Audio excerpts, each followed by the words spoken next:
Yo, what's up, villagers? Welcome to the Now More podcast. It's up. It's another day, but I ain't even going to tell you to just grab a drink today. I'm going to tell you to grab a bottle. It is us. We are here. We are celebrating our 10-year ISP anniversary. And we're going to get real. We're going to get real vulnerable. We're going to get real gritty. And we're going to be real honest about where we are, what the 10 years have looked like.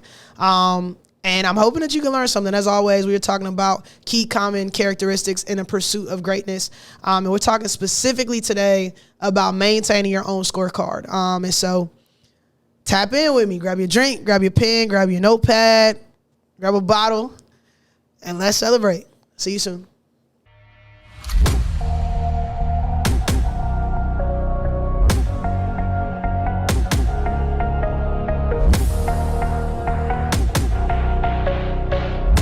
Let's grow together. Now more. We back. Welcome to another episode of the Now More podcast. Honestly, I'm just here. I'm proud of myself for being here. I'm proud of myself for showing up. I'm like, we are nearing our double digits in episodes at this point.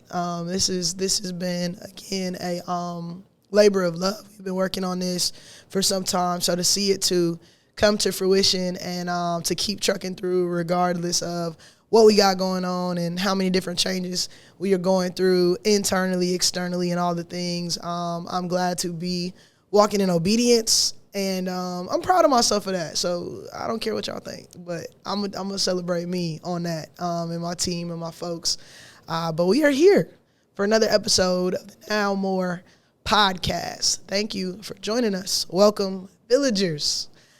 Today we sipping on, it's a special day. I don't know if you know, but it is a special day. It is a special time. On October 26th, we will be celebrating our 10-year anniversary, and it has been a journey, and we're going to talk about that journey a little bit more today, but I figured I'd celebrate intimately, exclusively today, but I got a lot of things to look forward to. If you check out our most recent podcast, that was with our three iconic legends. So three of my folks that have come up through our program at Iconic Sport Performance in Columbia, South Carolina.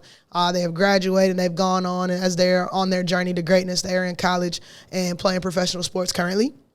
And you got me today, and I'm celebrating. I'm talking about what I've learned and all of the things over the course of the next few years and what that means and what that looks like and what's next. And then right after this, secret to look forward to, you got one with me and my business partner exclusively as we continue our October celebration of our 10-year anniversary. So for me today, I ain't bring no juice because it's a celebration, right? Transparently, one of the things that I'm really bad about, and something that every single, I could argue, like mastermind or every single mentor, even book that you read, realistically, when they talk about your journey towards greatness or your pursuit of greatness, every single one of them makes solid mention that you absolutely must celebrate your accomplishments. And I'm going to be 1,000% honest with you. I don't ever do that. I never do that. I never pause and take a moment to really reflect about where I am and what it is that we, what it took to get there, and what it means. It really, obviously, the title of this whole thing is Now More. Every single thing really about me, as I've shared almost sometimes to a negative side, can be more, right? So I don't take that moment. I don't reflect. I don't celebrate. And within that, sometimes I don't really get to really fill my cup back up and rejuvenate, and get to celebrate and bask in that. So I've been really intentional here recently about making sure that I check that box too. It's not enough to just get the job done and accomplish things with this, I ain't gonna tell you you're gonna die like that, but when you, that doesn't sound like joy. That doesn't feel like happiness to me. That doesn't feel good, honestly. I've been doing this for quite some time, and I know to get a little bit more out of this experience in this lifetime, I gotta make sure that I'm taking the time to celebrate. So we about to pop this bottle open. You already know it's non-alcoholic because that's the journey I'm on right now. But we got some free sparkling champagne that we about to try. Hey. It's bubbly all the same, so. All right, let's see what the Be Free is hitting on.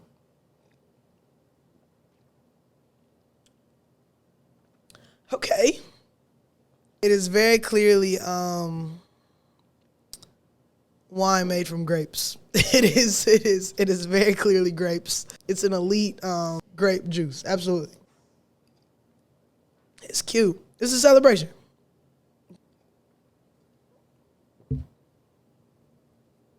All right, game time.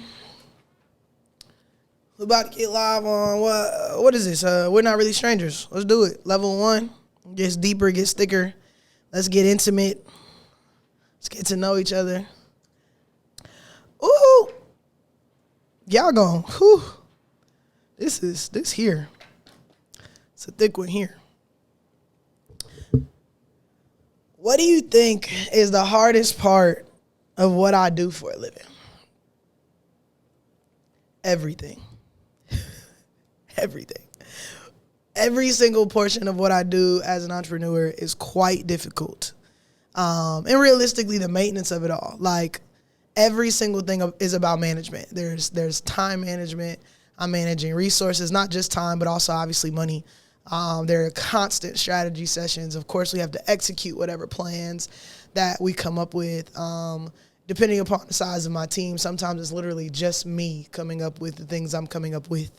And then sometimes there's other folks that I got to collaborate with and connect with and get and put in play. But I think the hardest part, if I were to say I had a pain point overall, this is funny, because I think about a particular episode where one of our guests talked about how it's like I'm almost like a kind politician in sorts, because it's like I'm nice but not that nice, and it's like I just want people to do what I asked them to do. And I'm like, no, literally, that is exactly how I would describe it, because the hardest part about what I do, hands down, is people, bruh. People make my job really, really, really difficult. It's interesting because when the kids are doing what they supposed to do, typically their parents not doing what they supposed to do. And then when the kids and the parents are doing it, generally it's like probably me and like staff not really doing what we supposed to do. And then when we hitting from all sides, like every single bit of this whole ordeal is like a balancing act consistently and ensuring that all parties, be our clients and our members, actually act in accordance with the mission and the purpose, and then obviously as a staff, as a team, that we are all on board effectively, charging after each individual's goals. And everybody be having their days, man. Needless to say, everybody has those days. I got cussed out last week. I mean, like literally, I got cussed out last week. So there's that. People is the hardest part about doing my job. And then I came to work with a smile, and I was exactly who all 17 some odd number of my kids needed me to be as soon as I got here. Like, it never happened. So it's just, roll with the punches. Entrepreneurship at its finest.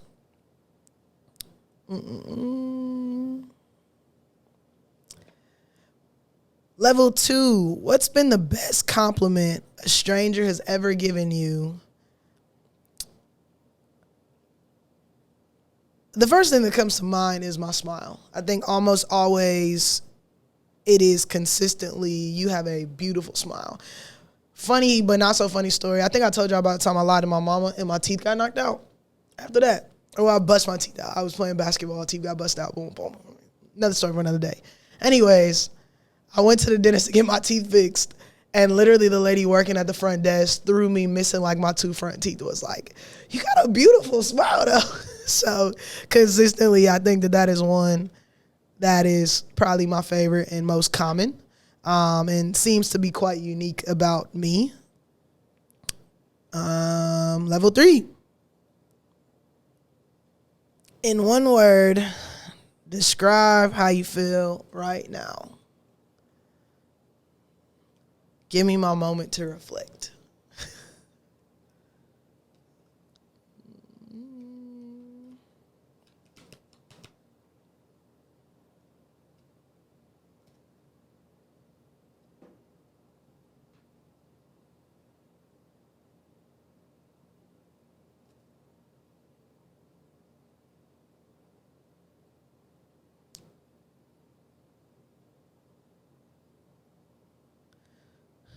I feel like I need 3 words. I feel like they're all worthy. they're all worthy of it being acknowledged. First one that came to mind immediately was tired. I am tired today. The second one is unsatisfied. And as quickly as I said I was unsatisfied, I immediately thought, but I'm grateful. So tired, unsatisfied, but grateful is how you would summarize the mood and the mode and the time I'm on right now. Let's get to it. Episode 7 of the Now More podcast. It's up. Celebrating the 10-year anniversary of Iconic Sport Performance. We drinking some beef-free, de-alcoholized sparkling wine. We about to get real thick up in here today because I want to really reflect on the journey that is Iconic Sport Performance. And like I said, this is my time. This is my mic. We're going to talk. We're going to keep it a band. But as always, we're going to talk greatness. We're going to talk mastery. We're going to talk how we take things to another level. Because the word I said the other day, I said, we're 10 years old, but I feel like I can barely wipe my own ass right now. Like I'm turning 10 years old, but I cannot wipe my own ass. And that is a very, very frustrating feeling. I don't know what it's supposed to look like. I don't know what it's supposed to feel like. By no means, and I think obviously within that too, I pray for wisdom every day. So I know that in these 3,500 some odd days at this point, I know that I'm learning, right? I know that I'm learning. I know that, and I've already told y'all, the one quality that separates me from any and everybody is I apply almost immediately. I had a meeting earlier today, and we talked about a lot. And as soon as I was leaving, I was trying to figure out, like, okay, well, what is next? Because I don't know that I could do that right now. I don't know if I do that. And immediately the task becomes, what is the one thing that I can implement immediately as a takeaway from this meeting? And it's generally how my brain works. So I'm not complaining when I say I can't wipe my own ass. I'm just reflective and honest. And when I look in the mirror, when I look through our files, when I look at what we have in front of us, it's not sustainable. It is not scalable. It is not duplicatable at this moment. It's a good business plan. It's a good model. It's a solid purpose. It's a solid mission. But the foundation and the structure of the business is not where it needs to be.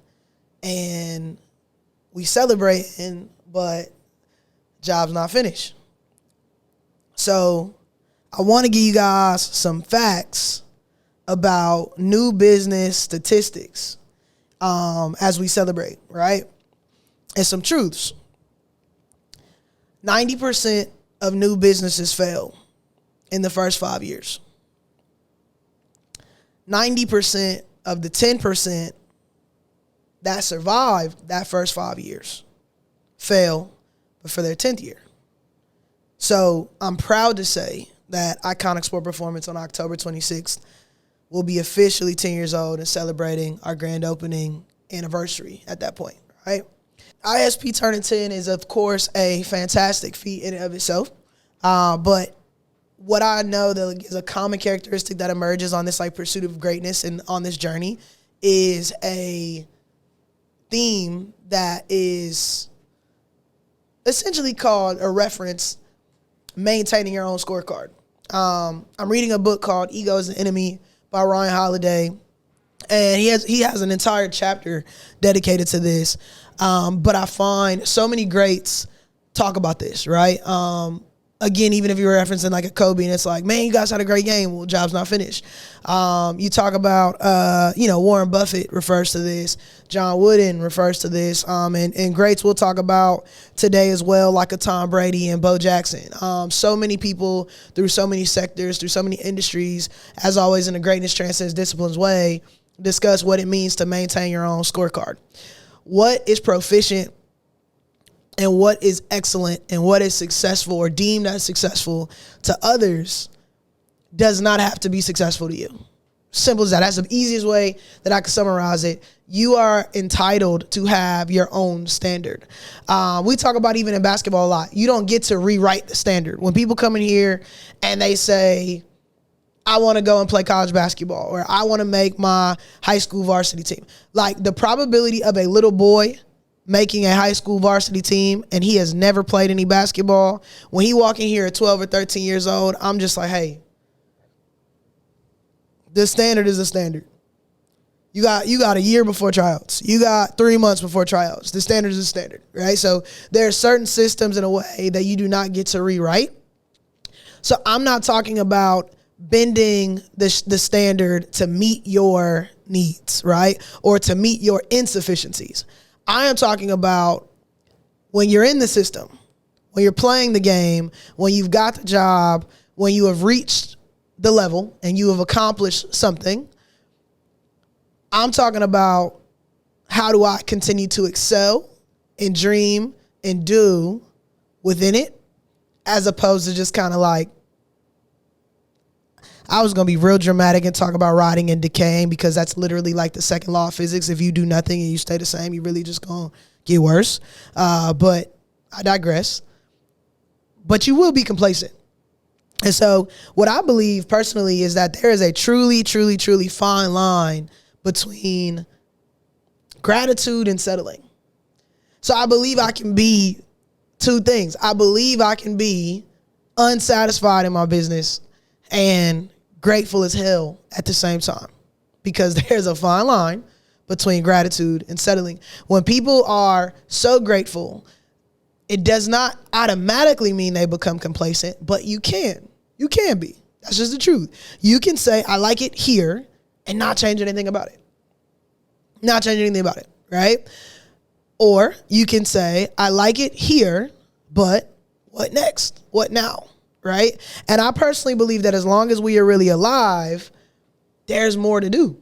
I think that in general as well, every single one of us know exactly what it means to be fulfilled. I think that even when I think of God and I think of his promises and we think about like what fulfillment means and looks like you know what it means when you are excited to come to work. You know what it means when you have trouble sleeping at night. You know what it means where you just, again, simply just dissatisfied. You know what that means. You know what that looks like. You know when it's time for more from you. You know when it's time in terms of like more from others, when people around you. Like, you know what that looks like, okay? So as dope as it is that we are 10 years old, we gonna get down, we gonna get real about what it means to maintain your own scorecard and why I say that I'm not satisfied with our 10 years. And then what we do next about that and what's next for me as we journey on together.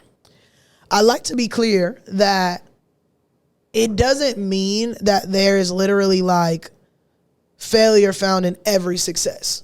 So it's not like I remember literally this week, we out here hooping and one of my kids did something good and I gave them option B, C, and D. Right? So option A, cool. He executed it. He got a bucket, made the right pass. But anybody that hoops knows there's always option B, C, and D, right? We're playing 2-on-2. In a real basketball game, there's 3 other people out there on the court on your team. There's 3 other people on the court on the other team. Like, there are so many other components and scenarios for you to consider. And so the kid was like, I know.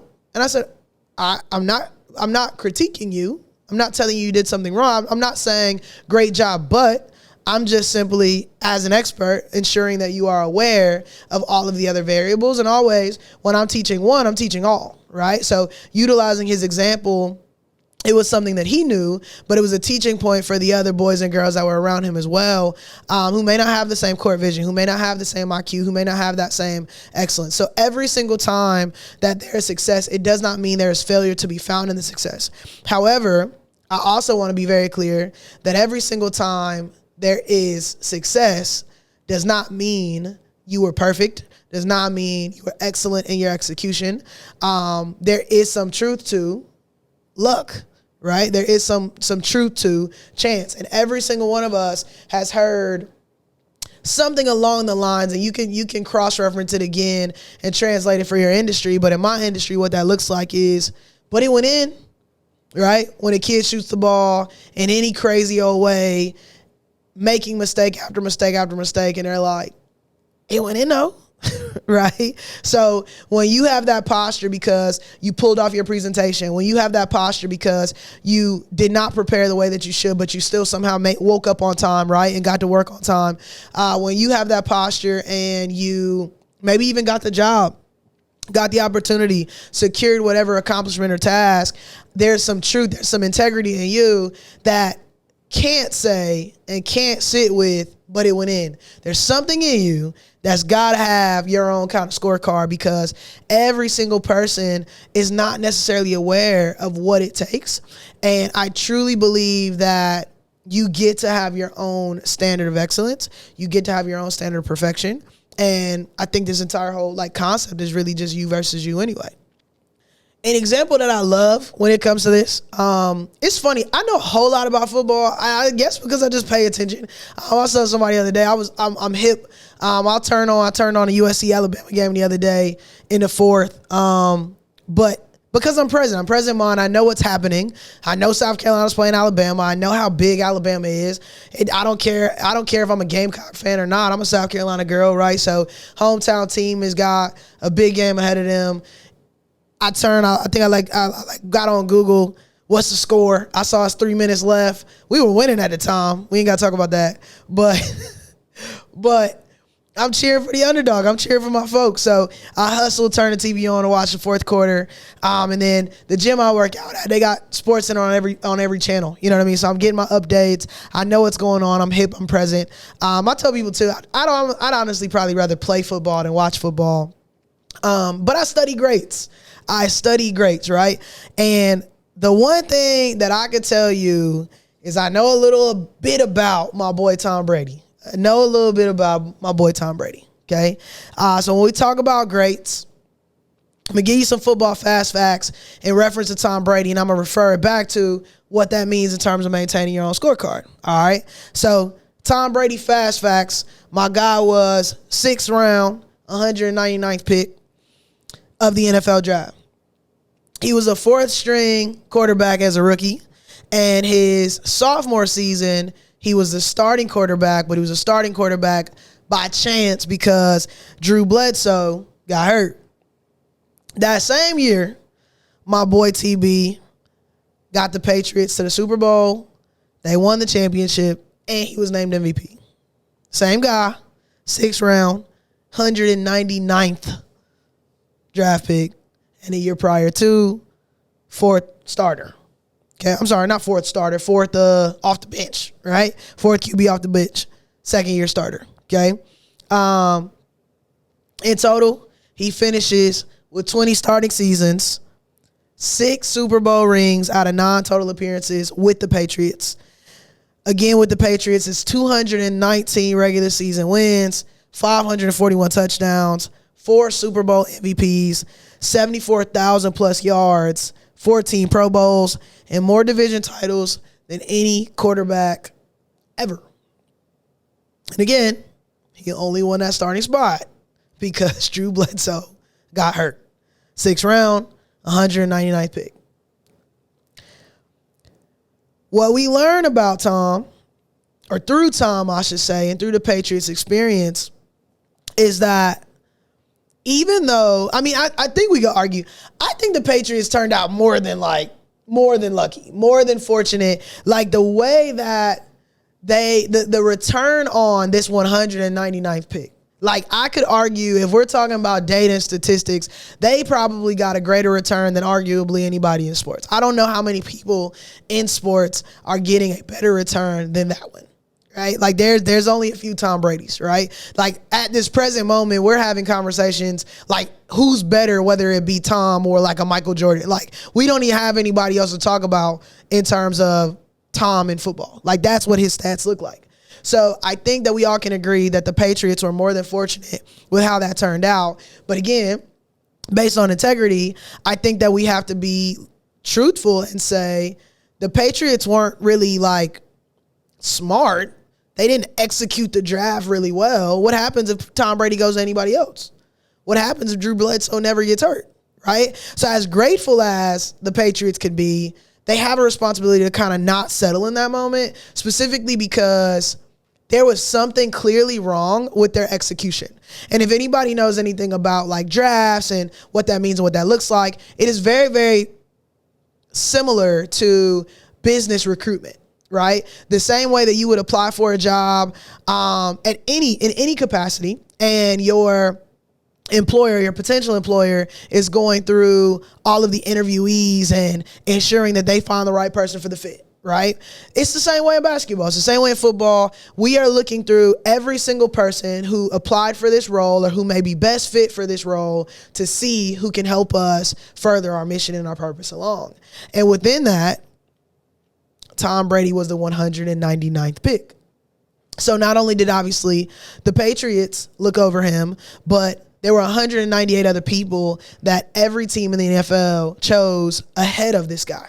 Okay. And he goes on to be one of the most winningest quarterbacks and one of the most proficient, excellent quarterbacks, arguably one of the greatest of all time. Okay. So when you look at that, what the Patriots were able to review was that there is something wrong with our player evals. There is something wrong with our player evals. Because we saw Tom, we made an asterisk by Tom, but Tom's not a priority. There's something wrong with our evals. So we have a responsibility based on our scorecard. The world loves us. Our fans, hype. We had a 20-year run off this guy, right? But there is a standard of excellence here in this program, and we have a responsibility to figure out why we missed Tom and why we were not aware that he would be who he turned out to be all these years prior to, right? That's what it looks like. Again, but it went in. That's what that looks like. When Tom Brady wins the MVP after Drew Bledsoe get hurt, but it worked out. That's not enough. That's not enough. Because what that looks like, to relate it back even to like religion and spirituality, I think that we have this point where it's kind of like we get comfortable with like grace. I think we are confused as to like what grace means and what grace looks like, but like grace cannot be earned. Grace is given. Grace is given every morning, right? But when you, and I believe I've shared this before. I have a close pastor friend of mine, and one of the wisest things that I've heard my boy say, and it has stuck with me, is we can only be judged for what we know. And the law of exposure would suggest once you have seen it, once you have been exposed to it, you cannot be unexposed to it. So when you know that you have whatever particular hang up, when you know that you have assessed that you have whatever particular weakness, and you do not address the said weakness, it is grace that gets me from year to year. It's grace that gets me from month to month. But there's a point in this business, guys, where I don't got the discipline that you think I have.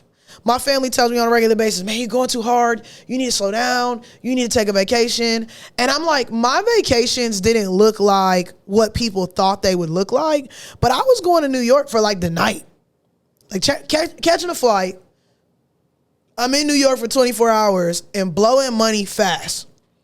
That I didn't really have when you understand what goals and dreams look like. But again, I was young. I didn't know any better. I was like following my kids around on like a world tour, enjoying, right, the fruits of our labor. So I wasn't in Cabo with my feet kicked up, but I was outside. I was outside, and if you scroll a little bit further down on my Instagram, you can see about 30 additional pounds that will show you how outside I really was. I was drinking. I was partying. I was doing so many different things that was living, but again, was unsustainable. And so it got to a point where, again, one day I'm celebrating our business anniversary, and I am not as satisfied as I'd like to be. And through reflection, through my own scorecard, I made the assessment like, damn, bro, the only thing you've really done to make it to this year is like, open the door. You opened the door, you showed up, and you've been obedient in that, right? I had this thing at one point too where like every single little girl that passed me, I was making sure that I gave the little girl my business card. I was making sure that I was helping every little girl in this community accomplish their dreams if this was their dream, right? So I was obedient in that. There were certain things that I was moving on. I won't tell you that I did nothing, but when I'm talking about maintaining my own scorecard, I was doing the bare minimum, and that's what entrepreneurship looks like. I'll go to, what is it like? What's the word? We talking about like career days, right? And so when I come to career days, I tell people all the time, I'm like, yo, listen, a lot of people have this ideology, like kids specifically, especially when we giving them a hard time out there. It doesn't matter what we're talking about. Any form of discipline out there, I have heard over the years, well, I don't gotta go to college. I could just own my own business. And I'm like, bro, who do you think wakes you up? The fuck? Like, what are you saying? Like, I have to wake myself up. There are no deadlines. I create them. So the beauty of entrepreneurship is you can do nothing, right?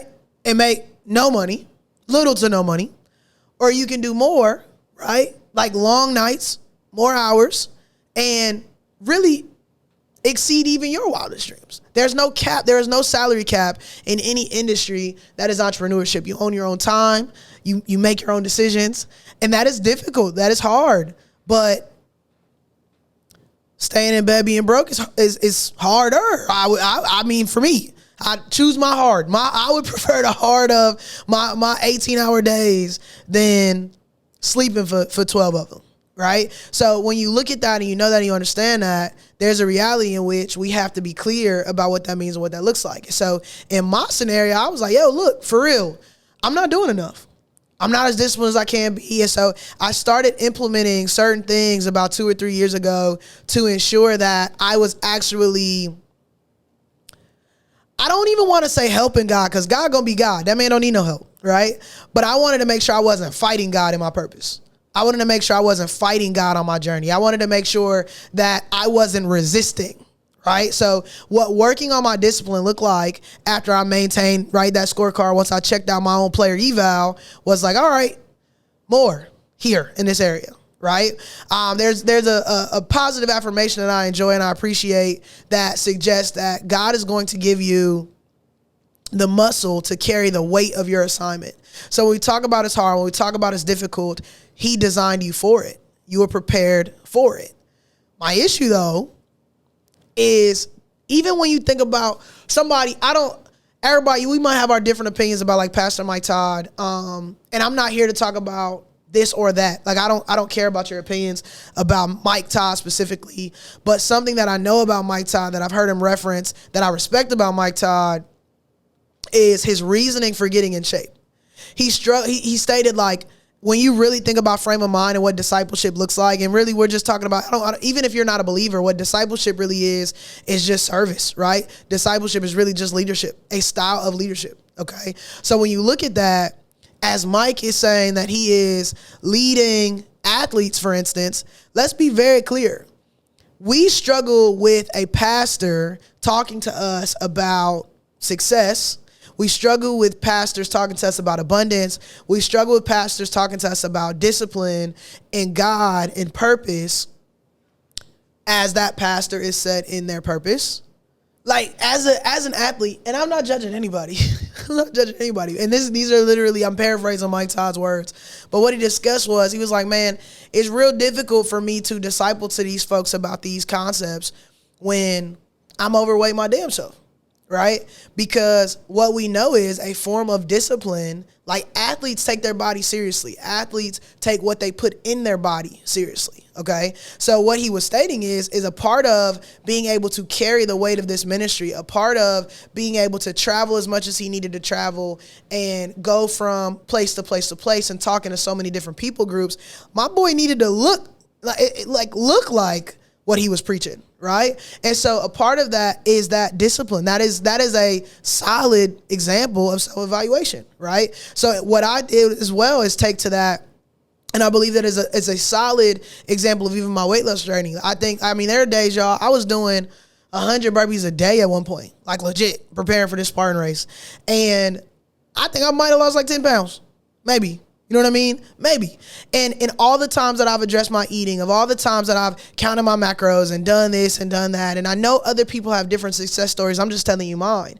But my truth is, I didn't start seeing a change in my body, on the scale, and even in my mindset until I pursued it with a certain purpose. And that purpose was not just ensure that God is doing what he needs to do to give me the muscle to carry the weight of my assignment, but making sure that I can last, right? Anybody can die in an instant from a heart attack, right? Anybody can die in an instant from stress. So to consistently put a certain amount of alcohol in my body, to consistently put foods with a certain amount of cholesterol, or to raise my cholesterol, to give myself a chance of diabetes, knowing that's in my family, or blood pressure spikes. Like, those are things that ultimately just seem irresponsible when I'm looking to make a difference, not just for like today, but we're talking about for generations to come. If I can't sustain my body, like, let's keep it a band.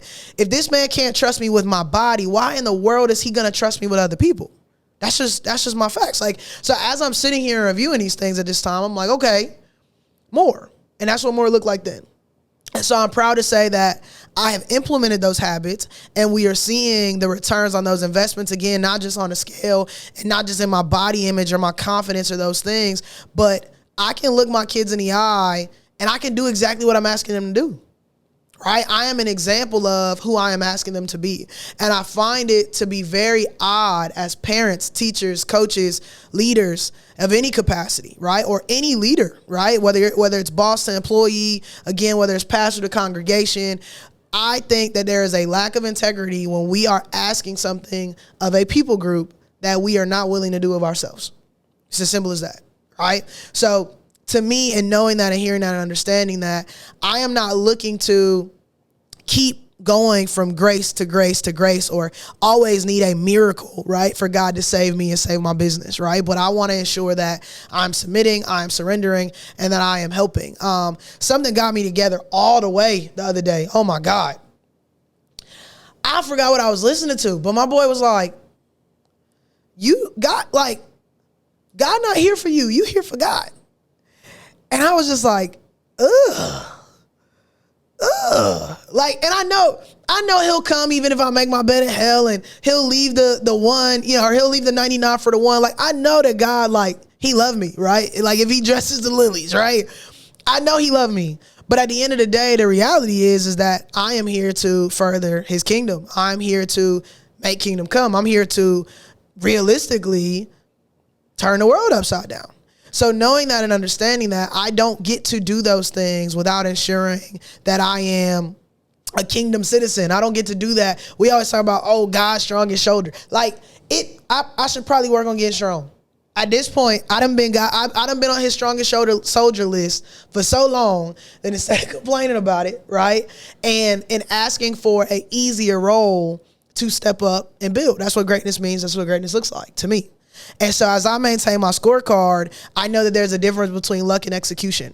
And as I keep going from year to year to year, I cannot keep allowing God's grace as to say, like, oh, well, my money's not in order.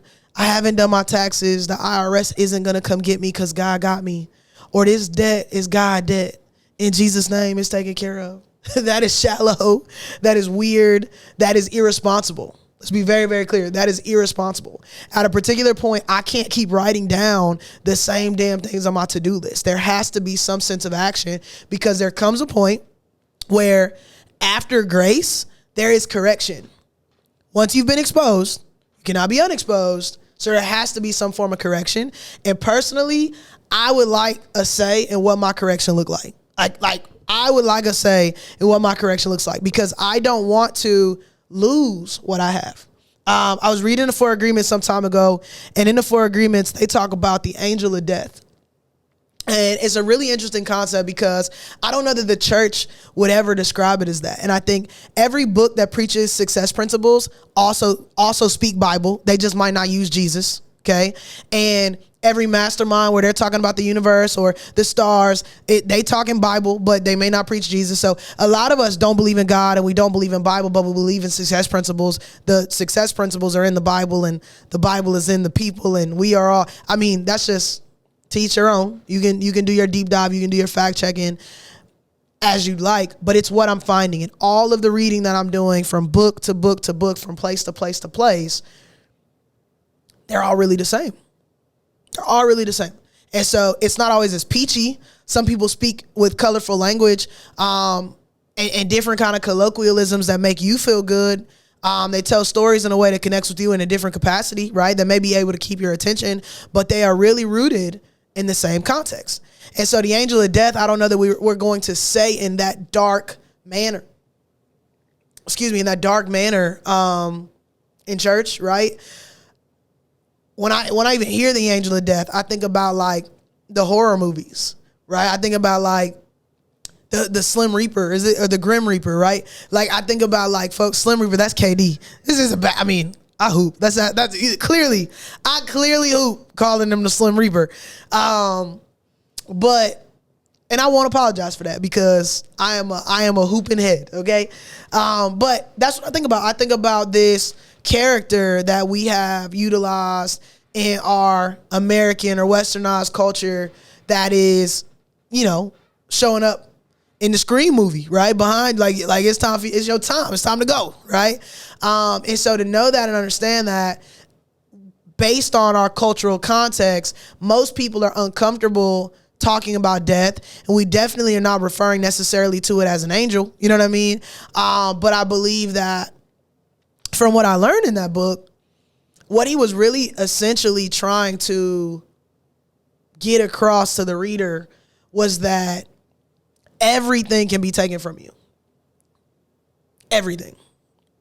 Your car, your house, your clothes, your spouse, your family, your circumstances, your situation, and you don't get a say in it. And so again, to speak to grace, when you wake up every day as if you are entitled to have it, when you wake up every day with this posture as though you need to do nothing to sustain it, to wake up every day to act as though you are your reasoning for having it, there's this angel of death that has the opportunity to come and to end the relationships, to end the business plan, to end the business partnership, to humble us in a way, right? And so what happens is that it makes far more sense, and what he recommended was to move and to lead with a sense of gratitude for all that we have, to ensure as we're going from grace to grace, right, in situation to situation, that we are not having to be corrected. Because I don't know about y'all, but in those moments, in those instances that I have been corrected by the Lord, one time I got my teeth knocked out. I mean, we talked about, like, I don't need my teeth knocked out. I don't need one time I was corrected by the Lord and I had cancer, right? And I'm begging, right? And lease on life. Like, I am not looking for him to keep, how many times do I need to plead for my lead on life before I start acting like I actually want to live? Before I start acting like and making decisions like I'm grateful for my body, I'm grateful for my opportunities, I'm grateful for another chance. Not just like on some bullshit when I wake up in the morning, but the discipline that takes me from workout to workout. The discipline that means I'm going to choose this instead of that, because we know damn well that what I'm eating is going to affect my body. I was eating McDonald's for 25 years before I had cancer. Right? So when you look at that and you think about that, there just comes to be a point where we are accountable for the life that we live. And there comes a point where I have to maintain my own scorecard. And you could say it's not that serious, but let's also thank God that you ain't had cancer yet. And I say yet, because I'm not wishing it on you. But when you sit with a posture of entitlement, you have no idea what realm of correction can be utilized. And to be also clear, the reason I am so passionate about pursuing my ego right now, to read ego as the enemy, because how many relationships do I lose at my ego, right? As much as I could say, damn, man, I intimidate people just by the way I walk. I'm not interested in changing my posture, but I also, again, in discipleship, in service, I don't want to lose you. I don't want my ego, my posture, my mind, my attitude to reflect anything other than light, to reflect anything other than love, right? Specifically because it ain't what I'm called here to do. And there was a time, specifically as an athlete, one of my homies, LD, she will tell you firsthand, man, I was such an asshole as an athlete, bro. I was such an ass one day. I was such an ass this one day in this one particular basketball game. I'm going to keep it a band. I was such an ass that when the game was over, I reflected. And I was like, damn, bro, I should probably call and apologize for the way I was acting. Because I said some things and I did some things that transparently were out of character and they were said in the heat of the moment. And it really is not who I am, nor is it actually who I want to be. So in accountability, let's keep it a band, right? And so my homie LD will tell you, we was at this particular basketball camp and I was not too far from a bully. I was not too far from a bully based on my posture and based on how I moved and all the things. But again, it's my homie today. That's my dog, right? So there's a lot that has changed about my character, about my posture, but not without a certain level of accountability and reflection. And so I'm at a place where I'm tired of losing relationships. I'm tired of losing people. And if I'm going to lose people, it's going to be because they weren't supposed to be here, because that prayer, that whole like, God take them from me if they not supposed to, that thing right there, them boys will be gone in about T minus 20 minutes. That's how fast that thing move, right? So if it's something that God wants to remove, I can't hold on to it, and I don't want to hold on to it, okay? But at the end of the day, if it's me getting in the way, if it's my ego getting in the way, if it's my attitude, if it's my posture, if it's my like the words coming out of my mouth, that's a problem, right? So there are certain common themes as I reflect on who I am and my character and my personal, my professional self, that I'm just like, nah, we gotta do more here, okay? So maintaining my own scorecard, I understand that I gotta move beyond what grace looks like. And I think I done made it to year 10 because I done got damn lucky. God loves me. And so as we go from year 10 to year 20, again, I'm looking to further, right, that act of submission, okay? I'm not looking to keep having this kind of like baby faith and just stick my toe in. Like, I'm looking to be submerged. I'm looking to be submitted. I'm looking to surrender. I want to be clear. I think I've said it already that I think that it is it can be lazy. I've used the word entitlement as well. But it's as if I were to say, like, I made it 10 years though. Like that sounds crazy. That sounds crazy because we got to be clear about what did I do to make it those 10 years? What did I not do to make it those 10 years? Ray Allen, did y'all know Ray Allen was from South Carolina?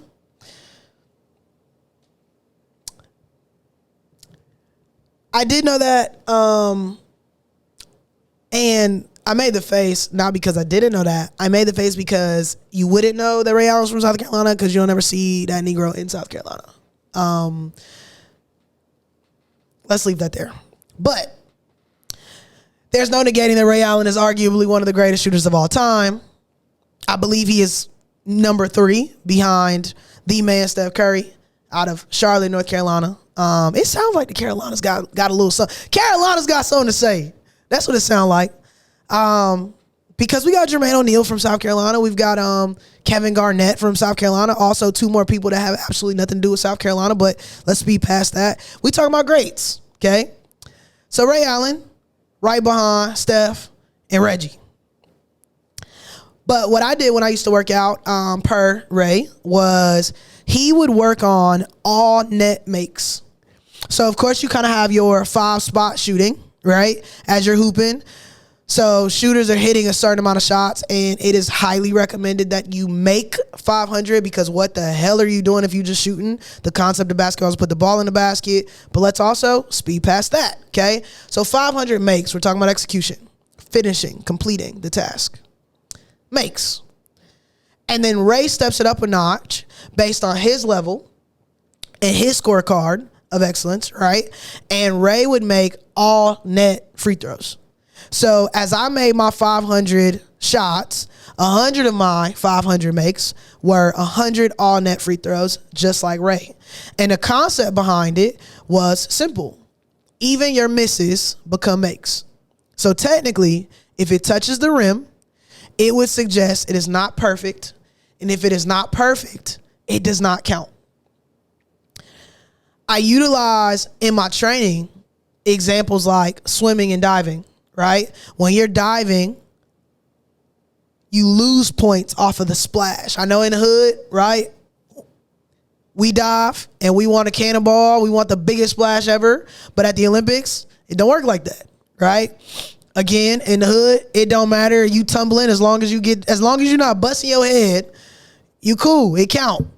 But Simone Biles isn't Simone Biles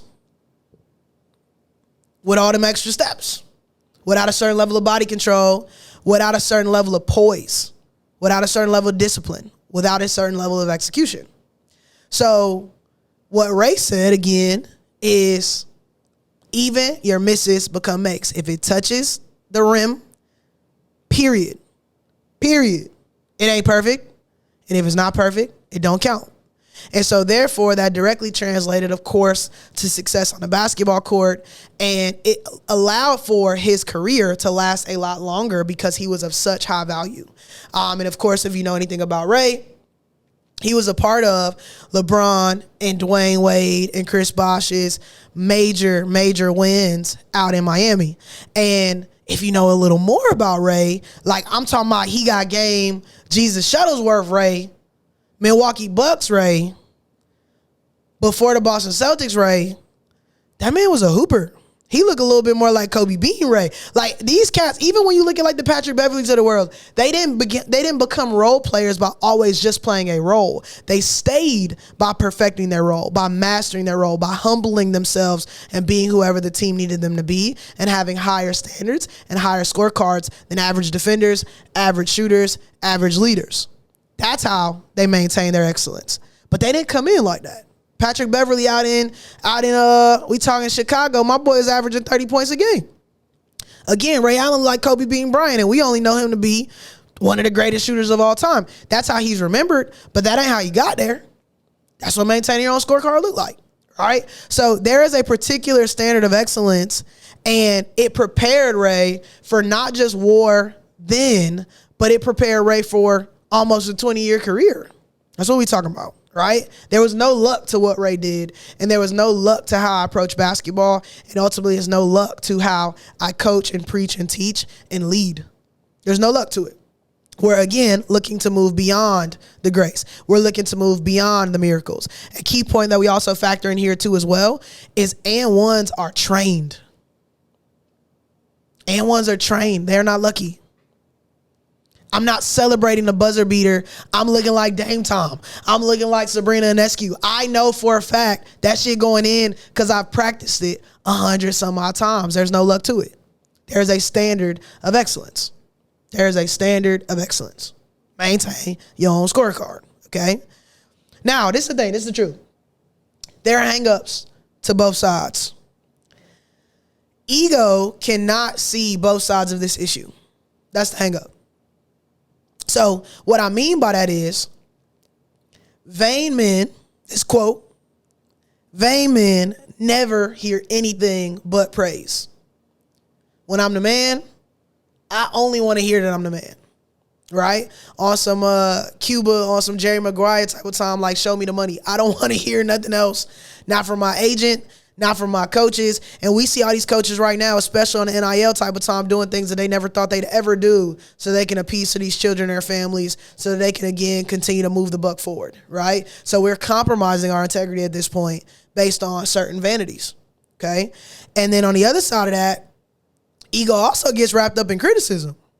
So when you hit me with a, Ash, you aren't who you say you are, and Ash, you're actually full of shit, and Ash, that faith you think you need to go check, right? That entitlement you need to go check.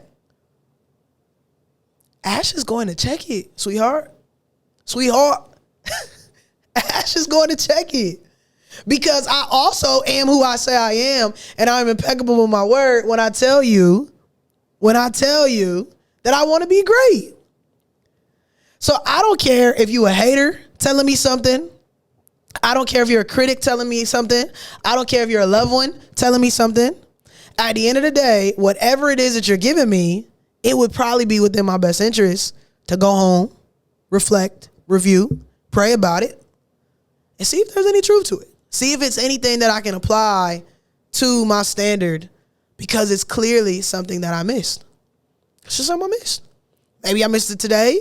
Maybe I've missed it for a period of time. But it's worth checking out, right? And so vain men only want to hear praise. And then the other side of that, there are people who get stuck in that wallowing. They spiral because of their imperfections. And I am definitely a perfectionist. There are 1,000 times that I can get hung up on a weakness that I've seen in the past. But then one day it struck me and I was like, I've been praying that God reveals my weaknesses, because in the prayer of him revealing my weaknesses, as my weaknesses are revealed, oh my God, I get to make them strengths.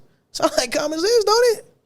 Right? But at the time, of course, when you feel like you're getting mollywopped by the damn devil and making mistake after mistake after mistake, it don't feel like that. Them dangerous prayers when you're not, like, it is, I needed to double it. I was praying for weaknesses, but what I needed to couple that with was, but God also give me the strength, right, to see myself how you see me as those are revealed. Because as a perfectionist, healing, right, as a healing perfectionist, it didn't feel good as holes were being poked in me. Oh, you missing that, you missing that, you missing that, you missing that. I'm like, well, God, what? Like, I'm ducking at a certain point. It makes sense, right? So ego cannot handle sometimes anything other than praise, but then also ego also cannot handle too much criticism.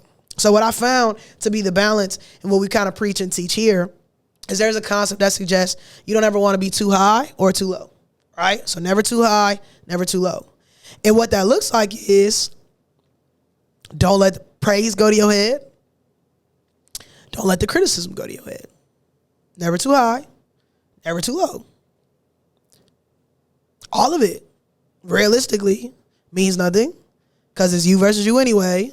And again, on some God type of time, you're not here for you. You're not here for them. You're here to serve his purpose. So when the streets is, hey, you the man, you the man, you the man. Pause. Appreciate you. You could be humble, you could be modest, you could be grateful. But when you let that go to your head, you're off course. But in the same way, in the same fashion, I could argue, when you let the pressure go to your head, when you let the smoke go to your head, when you're wallowing, when you're overwhelmed, when you're anxious to the point that you cannot move, you've got that imposter syndrome about you, when you don't know what to do next, when you don't know if you're called to the street anymore, that is where, again, you out of order. You got a job to do. So never too high, never too low. So something that I saw from that book I was saying about, ego is the enemy, man. What he talked about, something I love, and this is a direct quote. He said, your potential, the absolute best you're capable of, that's the metric to measure yourself against. Your standards, right? Anybody can win, but not everyone is the best version of themselves. So you can go to work every day and you could be employee of the week, employee of the month, employee of the year. I don't give a damn if you're the employee of the century. When you know that there was more that you could have done, it's not enough. I told one of my kids, man, shout out to Casey. I love Casey, man. She is my most recent high school graduate. She is playing over at Bellarmine in Louisville, Kentucky. And Casey is a academic weapon. Her words, not mine. She put me on game, though, right? She put me on game. And she arguably has the highest weighted GPA of a graduate out of our program. She arguably has the highest SAT score in 10 years out of our program. And she is easily one of my favorite people out of our program. So shout out to Casey. But we were talking last year through our training process, and she was telling me how, she makes these all A's. And then as we got to know each other, she was like, yeah, I was sleeping class today. And she was like, yeah, I made sure I brought my blanket because, I listen, but and I'm like, how you do anything is how you do everything. Leadership in the classroom, leadership on the court, Your eyes closed in the class? What? All A's? Sound like Grace. Sound like Grace. And then she talks about, you know, how she is like, you know, I'm joking, but like her parents' favorite. Yeah, my mom, I'm so good and I do, and I. And so it's like your parents are so proud of you. But as I got to know Casey and as we got to really shoot the shit, Casey was honest with me and was like, yeah, I got all this. I don't even try for real. Like she tries enough. Like she deserves, like she studies, right? She studies, she shows up, she's there early, she stays late, but there was more on the table. And so I was like, let's keep it a band. If your mom is giving you, like when I was in school, I would get $25 for every A I made from my family, right? And so my mom give me a high five. I'm racking up bread for my aunts and my uncles and my grandparents, and I'm walking around like I'm the brainiac of the family, and I ain't even try. Or I cheated on the paper. You know what I mean? And there's levels to that, right? Because cheating has levels and variables. There's a version of cheating that says I copy someone else's work, and again, I'm lacking integrity, and I'm just straight up lying. I'm manipulative. You know what I mean? I'm working a score here, right? But cheating is also cheating yourself. So there's so many different variables, and what me and Casey obviously identified is we close the gap. And in a concept that I love from Kobe Bryant is he talks about closing the gap on perfect. We will never be perfect, but close the gap on perfect. And what I also love, again, in a Kobe dynamic is something that he talks about that he loved from his dad, Bear Bryant, was that his dad made it very clear that he did not love Kobe any more or any less based on his success. It didn't matter if he had a terrible game or an amazing game. His love didn't waver. And I hope that that's something that obviously we can implement with all of the children that we actually deal with. But I also hope that it's something we can implement with our loved ones. And I also hope that it's something we can implement with ourselves. To not, based on your performance, not change how you view you when you look at yourself in the mirror. However, even though mom, dad don't expect you to be perfect, even though no one expects you to be perfect, close the gap on perfect.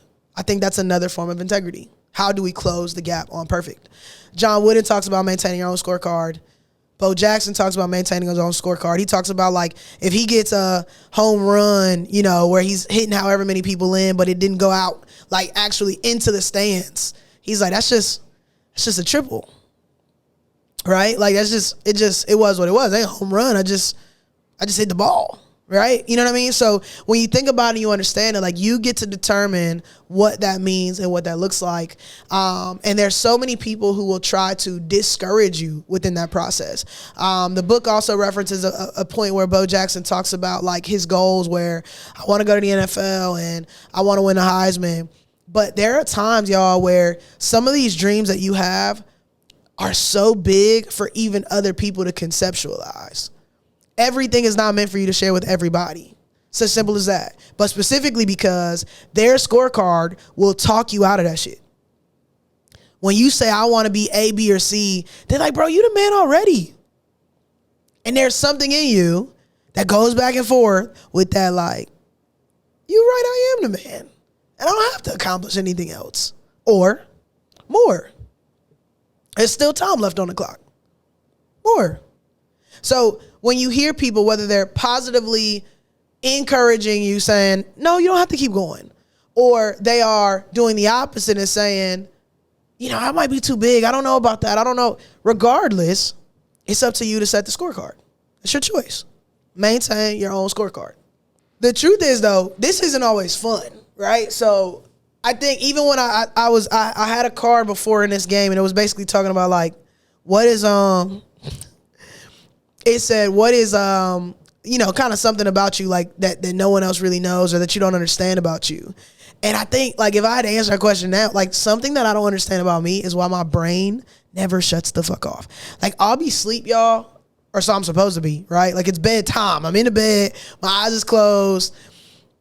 I've done everything at this point but count sheep, and I'm, like, literally solving problems in my head. I'm thinking about this. I'm thinking about that. And, like, literally my brain just won't turn off. There are times where I'm not even fully awake yet, and again, my brain is already going, right? And babe will be like, yo, you, like, shut up. Like, we just woke up. Like, it's annoying to her. It's annoying to my family sometimes because I'm not obviously always as around. I'm not always as present. Sometimes even with my friends, I'm a little too serious. I've told y'all before, if I don't really have something of value to add to the conversation, as much as I talk, I don't talk in those conversations. Like, I am very purposeful and intentional, and I don't know how to turn this shit off. Who y'all get right here, I don't know how to turn off. It is very rare that it's just like chopping it up or there's some barbershop talk. Like, a lot of what we do is intentional. So again, that is not necessarily fun for the people that are around me, but I'm gonna be very clear, that's not always fun for me either. Because I can spiral into that kind of hyper criticism, right? There's a point where, as I'm maintaining my own scorecard, that I can not just be unsatisfied, but that unsatisfied can lead to disappointment. And that disappointment can lead to that anxiety. And the anxiety can lead to all of the other things that come with it. And all of which ultimately, coincidentally, stop me from performing. So I have to be very, very aware as to what that means and what that looks like. But there's always that little voice. I choose the opposite, right? I choose the little voice that says more. So when I find myself getting to that point, I pause. And what does more look like? What can I do with what I'm finding, right? And so there was a Kobe commercial some years ago that I love, man. I loved it really because, if I'm being honest, I'm a huge Kanye fan. Judge your mama, I don't care. And the commercial was them kind of jarring back and forth, and they're talking about greatness. And when you look at it, like, if you play it back, this thing is still on YouTube, and the commercial, man, is, you can like literally Google like Kobe system commercial, right? And it's nothing but greats in the audience. So Kobe's on stage. I remember it's like Kanye. I believe it was like Serena in the stands. They have so many different people from different sports. And Kanye asked them a particular question. And Kobe says, you know, be a different animal and the same beast. And Kanye's like, what the fuck does that mean, Kobe Bryant? Right? Everybody just starts clapping. And Kanye's just so confused. And we laughed about it, right? And I'll be honest, my innocence at the time, the place that I was, my immaturity also, I would like to say at that time. When I saw that commercial, I was just so hyped to see all these greats. I was so like intrigued. I was so almost enthralled. Like, I was locked in. I was exhilarated. Like, I was hyped. But I didn't really listen to the message. And then the more I played it back, and you think about the Kobe system, it's like this mountain, right? Like, it's literally like a triangle with these arrows, but the imagery is suggesting it's a mountain. And what he says is, when you reach the top, you go over the top. And then he begins to discuss, be a different animal, but the same beast. And I got a little older, man, and I was like, all right, when you reach the top, you go over the top. Duh, like more. That's what more mean. So I always had that more. And then it was like, different animal, same beast. Oh, what he means is industry to industry, from pivot to pivot, from place to place, in a sense of, I might not be in the same industry anymore. Like with Kobe specifically, Kobe goes from being the man on the basketball court, right, to eventually he ventures into entrepreneurship. He ventures into investing. He won a damn Academy Award, for crying out loud. He's an author. You feel what I'm saying? Like, he goes and begins to be excellent from industry to industry. And upon his death, he is coaching girls basketball, and he opens a sports performance training facility that is really, as best as possible, of course, still rooted in those same principles of excellence. So different animal, different place, different platform. But I'm the same being, bro. I'm the same beast. So it doesn't matter if I'm Ash on the basketball court. It don't matter if I'm Ash from high school. The reality is, the same Ash that was practicing those all net makes, so that I was prepared for war and I was prepared for battle, that even my misses become makes. I'm the same Ash now. I don't really know how to turn that off, right? And what I mean by that is that standard of excellence, that scorecard. There's a point where even where I'm reviewing our 10 years in business, that I am doing my best to connect, what do all net makes look like in business? What do my systems need to look like? What do my programs need to look like? What do my relationships need to look like? What do my staff, what do my clients need to look like? Who do I need to be? Professionally, when I appear, when I show up in rooms, the relationships, the connections that I have. What do my savings accounts need to look like? What does my money need to look like? Like, legitimately, different animal, same beast. I said it before, man. At the end of the day, I feel like as long as we are alive, there's time on the clock. And as long as there's time on the clock, we really kind of have a responsibility to do more. I'm a keep it 100 with y'all. You just not dead. And I think to circle back to that angel of death, when you're not maximizing your time, when you're not grateful for your time, there's that grace and there's that correction. And so to be somebody who, again, firsthand will tell you that I had to negotiate a lease on life with God, like, hey, no, not yet. My bad. I'm sorry. Right. And to say, honestly, transparently, I don't ever want you to have to go through that. I wouldn't wish that on my worst enemy. Right. I don't want a certain level of correction for anyone because we are just ungrateful, whether it be the relationships, whether it be the businesses, whether it be the opportunities, or whether it literally be something as big as life itself. And if you think I'm being dramatic, I'm going to be very honest with you. This just isn't the platform. This isn't the podcast. This isn't the space for you. If you think that life is something that we can gamble about, if we think that our days, if we think that our times, I ain't your guy. Simple as that, right? So when you look at it, there's always more to do, but you can only really find that more to do if you're paying attention. You can only find that more to do if you're self-aware. You can only find that more to do if you're asking yourself the right questions. And within that, that's where you find the standard. That's how you make your scorecard right there.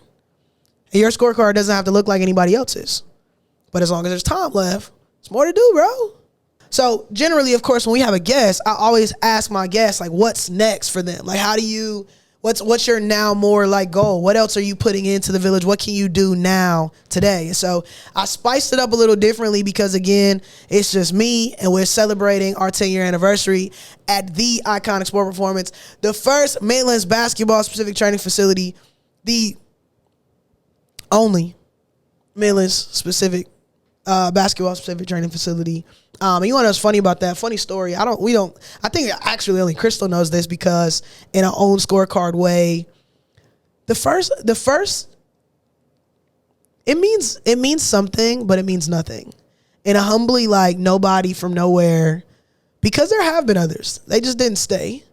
And so that's really where the first, like, came from on some Drake shit. We had this t-shirt that was like on some same tone where he had worse behavior, like worse. Right? Y'all know what I'm talking about? That's how we had our first. It was first, really big, really bold. So you knew damn well any of these other kind of copycats walking around wasn't us. Right? And it was, as egotistical as it sounds, you got to remember everything that we do is really rooted in education. So when you do not talk about who the model is, who the precedent is, and what the standard is, you go and you spend your money in these other places with these other coaches and these other trainers without asking the right questions, and they're able to manipulate and they're able to utilize. And this is just, again, like, I can say this because we're vulnerable here at the Now More Pod. But Columbia, man, is 15 miles long. Like, when you really think about it, if we talking about like I-20, I-77, we going from like Elgin to West Columbia. And then we talking about like Wood City, Blythewood to like Hopkins.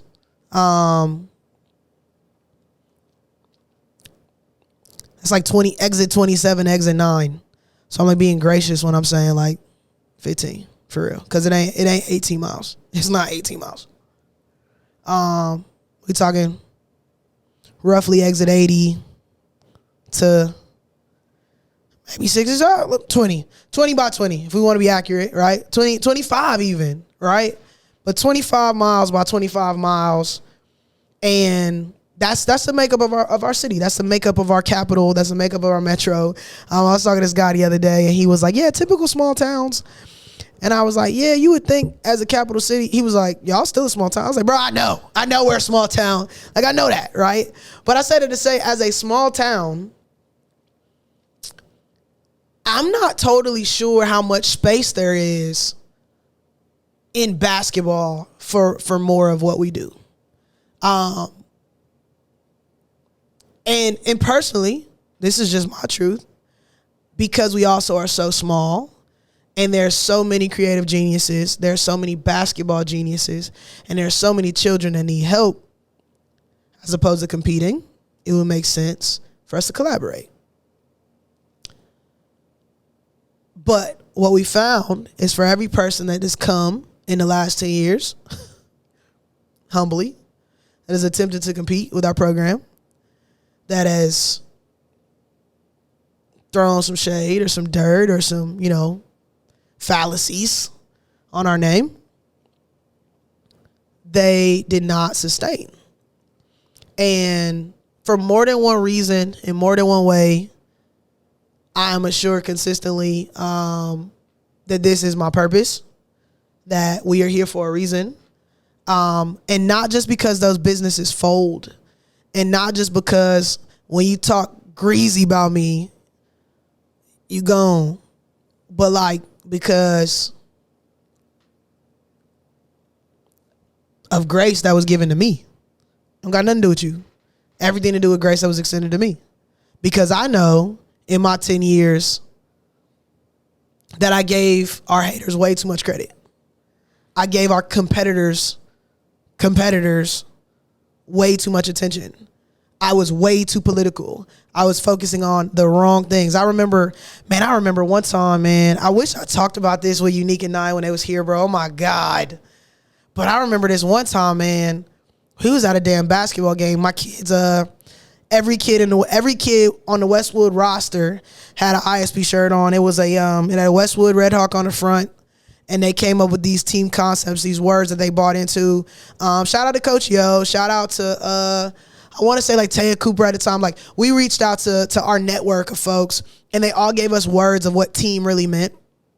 And from this pool of greatness and this pool of what teamwork really is, the Westwood team decided words that they wanted to be their culture concepts, right? And what they wanted their team to be rooted in. And so, my dog Ty at the time, shout out to Ty as well. She made some t-shirts on a whim. Tatiana made them t-shirts in like an hour. And we don't got to talk about how they coach ain't even really was hating. He was hating low key too. We ain't got to talk about that. But what we will talk about is that all of them had this culture code on the back. They had their number on the side, ISP logo, of course. And they was playing LR. And in the playoffs, and they kicked LR ass. The gym was rocking. I feel like the whole school was there, and LR travels in like droves. If you've ever been to the Diamond Mine, shout out to the Diamond Mine. I grew up originally on that side of town, so I'm not no hater by no means, but the culture has shifted. The culture has shifted, and there's a intensity and a tone that the Met don't collaborate. The Met competes that I don't care for. And on this particular day, it was my kids at Westwood versus their kids at LR. And the intensity just even across the gym was so, Like, it was disgusting, bro. Like, it was disgusting with the amount of animosity that was there. And those were things that, like, just bothered me, bro. Like, there was so often that I've been unfocused. And so I don't care whether that was the devil trying to distract me. I don't care if the devil was using you. Maintaining my own scorecard means that shit don't matter. That shit should be irrelevant. And so what I know when I say that it was never really about them or never about anybody or never about the beefs or never about like who tried to do what, like we've had folks come in and kind of shop our program. I've literally had a guy come and make a direct actual model of our program. Like the amount of things that people have done to like little old me, bro, y'all got to understand too. When I say little old me, I was a 23-year-old little girl straight out of college and some of these grown men was trying to take my head off. So rightfully so, I think, to be as young as I was, I felt like I was getting beat up, tag team, mollywop, you know what I mean? And so the only thing really that changed was my posture, because what entitlement says is, God, why me? I wanted the gym. I wanted the freedom. I wanted the luxury. I wanted the bragging rights. I wanted the millions easily, apparently. And so obviously God kind of asked that question back, like, why not you? And so in this time of struggle, in this time of development, in this time of processing, my posture has shifted. And, you know, we've heard like you don't know who you are, but the devil knew. So the reason these grown men was trying to take me out is because clearly they knew. I just didn't know yet. And so I'm grateful for the fact that I'm waking up now and that I'm shifting my focus now. But in terms of that scorecard, right, like, it's crazy. But it's an interesting fun fact that, again, like, that we don't share often, because it just didn't really actually matter in terms of us being the first when we were the only. When we were the only, we weren't so ready to beat on our chest and tell everybody we were only. We were just doing the work. And so as we got crazy, of course, that's where we start telling our story, and competing inappropriately. But the only other person, the reason that we have to say the first in the Midlands as opposed to first in South Carolina, is because Steph Curry's basketball training facility, that is, of course, specific to the Charlotte demographic, is actually in South Carolina. So South Carolina and North Carolina, of course, are bordering states. And so we had to share that with them. And, of course, Steph Curry, with his big, long money, had a performance training facility, Accelerate Basketball, out of, I don't know if it's Rock Hill or Fort Mill, but it's somewhere about an hour north of us. And again, their particular target market is the very north of South Carolina and all of Charlotte, right? So we didn't get to say the first in South Carolina. We was close, but the first in the Met, and I'm very, very proud of that.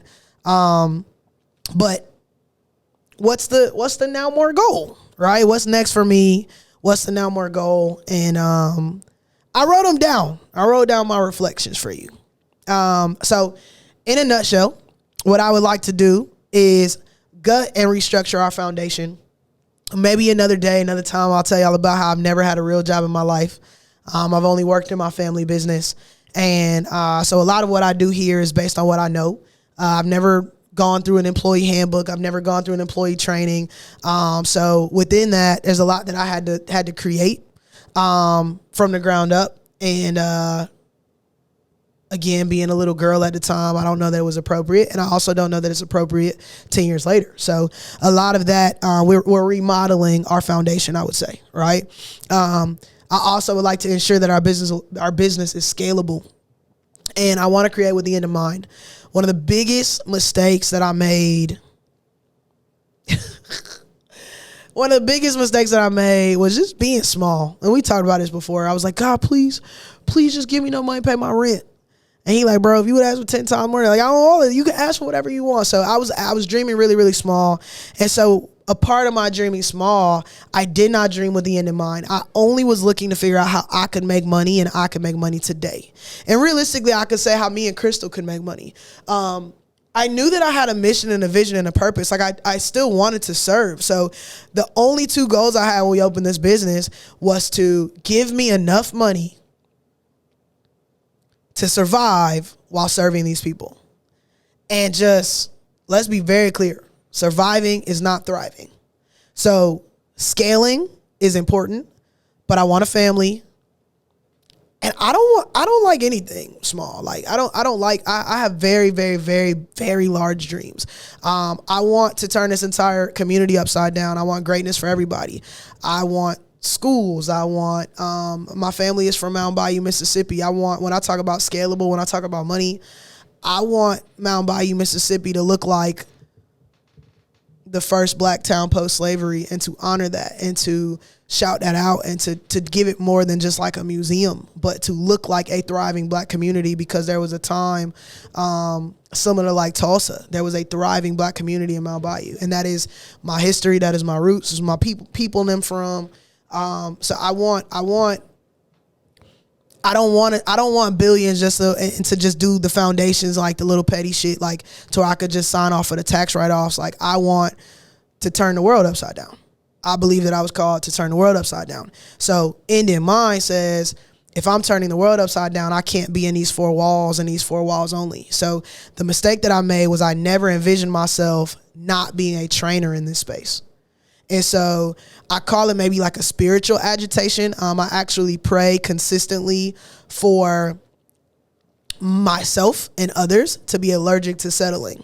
So when I get to this place that I am right now, where I'm really frustrated, I'm really upset, and I'm really a little weird, and I'm not smiling as much as I normally do, I realize that my prayers are coming true, and it is that spiritual agitation where God is pushing me to that more. So again, there's a difference between gratitude and settling. So I could sit here a little too long sometimes, right? But more.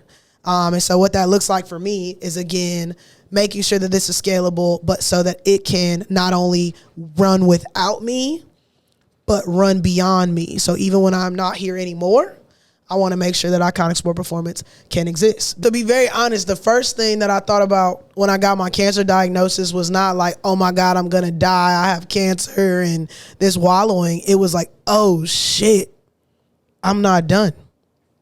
And what I mean by that was, if I got X amount of days to live, or X amount of days before the surgery, or X amount of days before blah, blah, blah, blah, I'm like, this has got to be ready to go beyond me, because what are my kids going to do? Oh my God. So within that, it's just like there was a sense of urgency that just immediately like fired up within me. And not just, hey, y'all run this one-time play, but a lifetime play, a legacy play, a generation to generation play, right? Because that was the vision, that was the dream, that was the mission.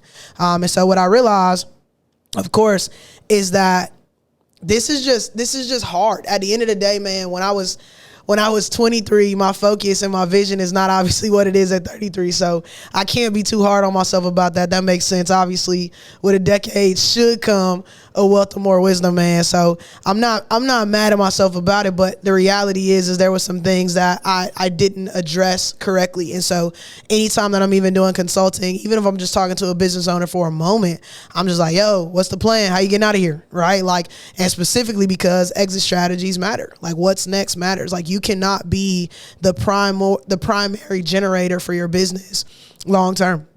Anything can happen. And I think that, again, we don't realize, like, y'all have no idea, like, even through a season like right now where we're coming into fall and the weather's changing and pneumonia, flu season, COVID is getting back going. I'm moving and shaking, boy. Hey, don't cough around me. Don't, like, that's grace, right? It's grace that allows me to not be sick or not miss too many days. I think there's a misconception when we sit here and we believe that, like, what's the word? Because I own my own business, that I own my own time. Like, no, I have to show up for these people. I offer a service. They pay for the service in advance. At that, I have to do what they ask me to do. You know what I mean? I'm really on their time. I'm on their schedule. I'm here for them and to serve these people and their goals, right? Regardless whether I'm the expert or not. So in knowing that and understanding that, I got to take care of my body, and grace has allowed me to do that. But I'm not always going to have that. So I don't want to play with that time. I don't want to play with my health, and I don't want to play with some of the things that I know. So that's an example of what I mean. If I had to summarize them into 3 specific categories, I am intentional right now in my now more goal. I'm looking to enhance my personal development. And so what that really means for me is I want to become more of the me that God had in mind when he made me. And I want to move with a holy fear and like reverence for God. Like, I want him to be the person that really makes my decisions, directs me, guides me. There's a fantastic book that I recommend called The Awe of God. If you are like on that thing. And in short, man, it really just talks about how, like, we move around like that boy don't really exist. It's funny. It's so funny because I have a tattoo that says "Fear Nothing," from the 50th Law. It's a Robert Greene 50 Cent book, and it's super super dope. It says "Fear Nothing" in Latin, but I'm actually gonna go back and add to that tattoo for it to say "But God," specifically because fear nothing is really just out of order. And so I've told y'all before that who I am in my faith walk, or who I've been, in my time is, if there's faith without works is dead. I was a workhorse. I was a dog, and I wasn't afraid of work, but I was working wrong, clearly on the wrong things. And then I was also working wrong because, again, just based on mindset like we've discussed, but also I was working wrong because I didn't really have the faith that I thought I had. I had more faith in me. I had more faith in my execution, not even really understanding who sustained me. So a lot of who I am and what I do at this point has a different level of respect and fear for God. And when I say reverence, I mean like reverence, like I revere that man. Okay. So at the end of the day, that's what's next for me and what that looks like. Some takeaways that I'm looking to implement. I've literally written this on my mirror. It is an unconditional obedience to God and always doing what is asked of me. Absolute integrity. Funny story. I was thinking about the pod today, but I was thinking about, as I was getting ready for the pod today, something that happened this morning. I typically do self-checkout. Like, I mean, we got a 2-family home. It's a small place. Like, so I literally, a 2-person home. I'm sorry. So I went to the grocery store this morning in the self-checkout line, and Bae asked me for an apple. And I'm gonna be so honest, I didn't even tell her yet because she's going to pick on me like crazy. We came from 2 different areas. She thinks that I tell her, I make the joke all the time. I tell her I'm not going to send her back to the hood. But we come from 2 separate sides of town. I'm from the suburbs. She's from a grittier area than me. And she picks on me about the way that I grew up and cultured and sheltered and all of the things, how kind of upright I am and upstanding in such a way. But I didn't tell her this because I wasn't ashamed, but I was like, oh, she gonna have my neck. But I was in a self-checkout man line, and she asked me to go to the store. She wanted me to get an apple. I get an apple, one singular apple for my sweetheart, right? And as I'm checking out, of course, it asks to weigh the apple. And when it weighs the apple, it comes up as 1 cent. And I was like, excuse me, ma'am. And even as I'm raising my damn hand right now, I feel like the little boy in the commercial. Y'all, everybody gets pissed off at this commercial where my guy, he tells the referee, I actually hit it out, ref. So I told the lady, like, excuse me, ma'am. It said my apple was only 1 cent. Will you please come and correct it? And I was like, who am I? Like, what? Like, who am I? Right. So I think it's funny because, depending upon the stretch, depending upon the lane, I even heard a guy say the other day, like, you find $20 on the floor. And back in the day, we would all be the people that's like, yo, I needed that $20. Guy was looking out like, oh my gosh, you know what I mean? Like, but there's a sense of integrity. It wasn't yours. And sometimes it's just a matter of seeing, like, where are you at and where do you standing at? And so integrity has been really, really big. At this point, I know it is tattooed on my kid's brain. It's really all we talk about it at different levels and different lengths. So again, to be of my word is something that I am consistently implementing in my life as well. And then to have an unwavering priority in terms of specifically what God's desires are. And so what I've been able to do with that, and I'll couple this with the last one, is knowing his heart. So always choosing his will when I'm making my decisions. And that's been hard because people right in front of you sometimes, right? Like people that you know and people that you love. And even again, the more that I get to know myself and know what my ego looks like and knowing, like, sometimes I've got to literally lay it down and just say, all right, I can't do this right now. I can't do this anymore. I can't keep showing up for you in the way that I've been showing up for you because it's outside of his will right now. And so within that, my uncle even sent me a cool little Instagram reel last night. A dude was preaching, bro. I don't even know who the man is, but he was just like, it almost looks like absence sometimes. Like sometimes you think that, like, oh, I'm leaving because I'm better than you, or I'm this or I'm that. No, sometimes I'm leaving, like, literally just to respect me and to respect my goals and respect my God. I don't mean to be a Bible thumper in that, but again, I know what grace to grace looks like. And I know what temptation looks like. I know what all of those things are and what they mean. And I've got to be able to say, I gotta be able to know when to die to my flesh would be the word. And so it's been very, very difficult. But I know me in that. I've been honest about that. Been honest with God about that also. That's how I know that man moved in T-minus 20 seconds and how quickly he removed these folks. But I also have been in the Bible probably more than I've ever been in the Bible in my life. And so I do 75 hard now, but I make sure I struggle in an integrity way with reading 10 pages of somebody else's book but not doing my devotional that day. And it don't matter how tired I am.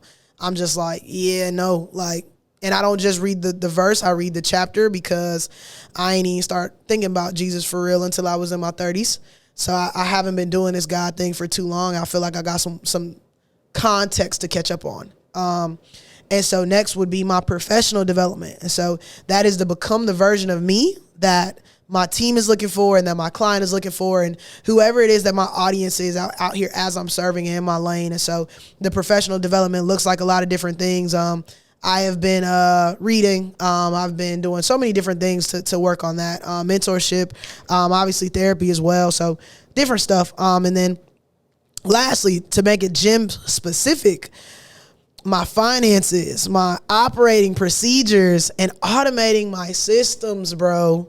If you are an entrepreneur, if you have a brick and mortar space, if you even know what systems fucking mean, you understand how much these procedures can be a pain in the ass and how difficult they are. So that's where we at. And so I've accomplished these 3 things, and I'm working on these 3 things through seeking guidance and mentorships. I literally, before I came to record this pod, I was with a millionaire gym owner of a totally different industry. But again, greatness transcends discipline. So I believe you can learn from anybody. I got to kind of take her model, take her plan, and say, okay, what in the world do I need to do to make it mine? And when I say millionaire gym owner, I mean as in her gym makes $1 million by itself, like the gym, like not her multiple streams of income, like the gym.